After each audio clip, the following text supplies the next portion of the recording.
Magluluto tayo ng sinigang na hipon ngayong araw. Yung kangkong.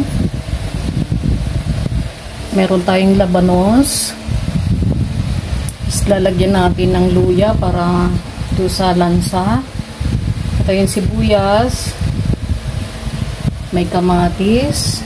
May dalawang klaseng sili. Ito na malalaki.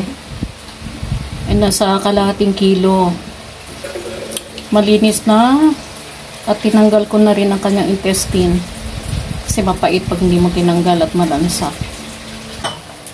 Luya, sibuyas,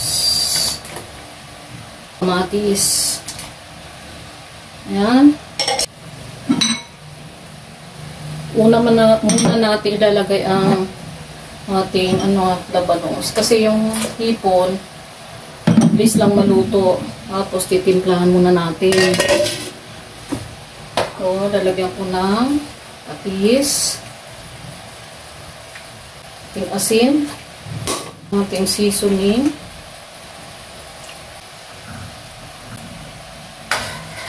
na natin.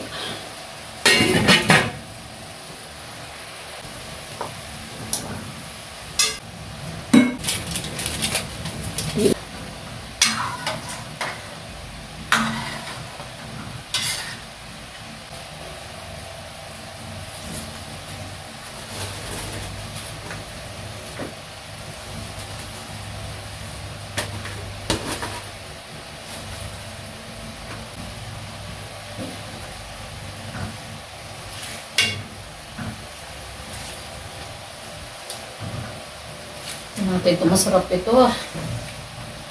Papadami na naman ang kain ko. Ano na kaya ang diet ko?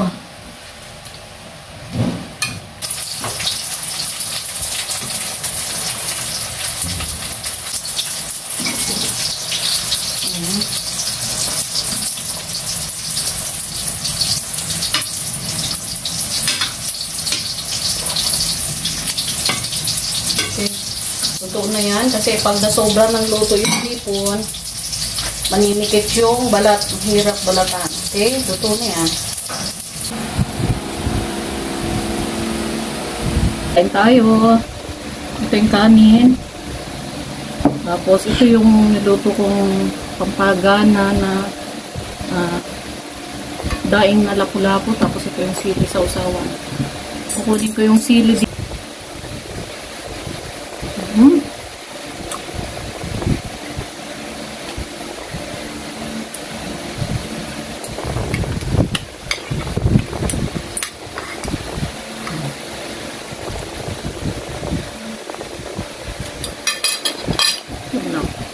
Hipon.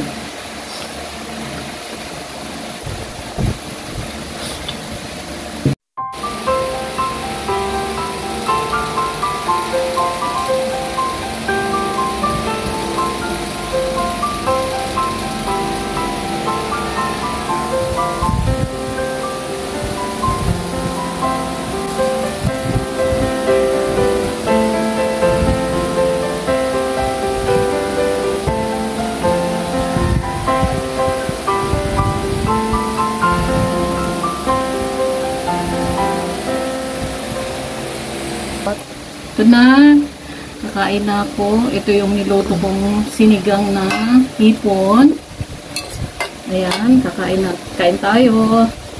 Ito yung kanin.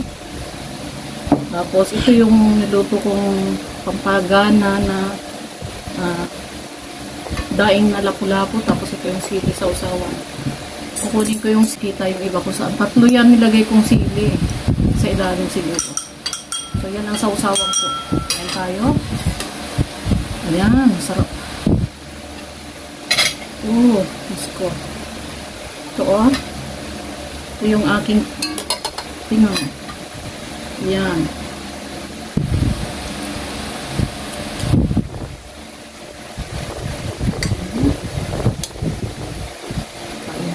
Ayaw.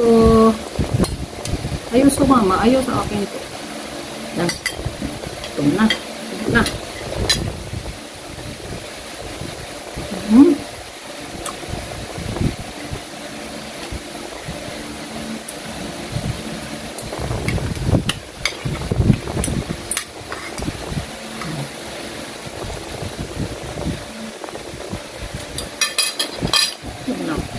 hipon.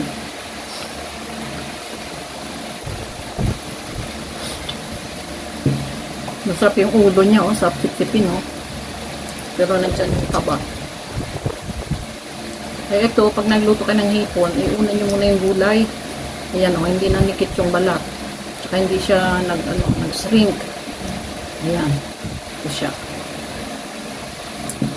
Ayan, Diyos ko. Manghang.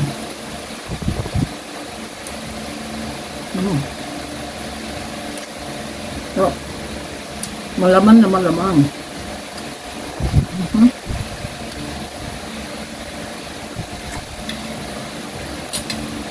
Tayo ng daing. Ito, ah. Ang bango. Paborito ko to. Daing na lapu-lapu.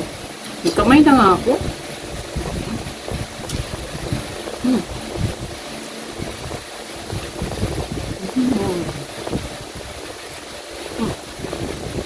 Gutom na gutom ako. Pasensya kayo, ha. Hindi umubra yung dalawang pandesal ko. Grabe. Sarap talaga. Sabaw na.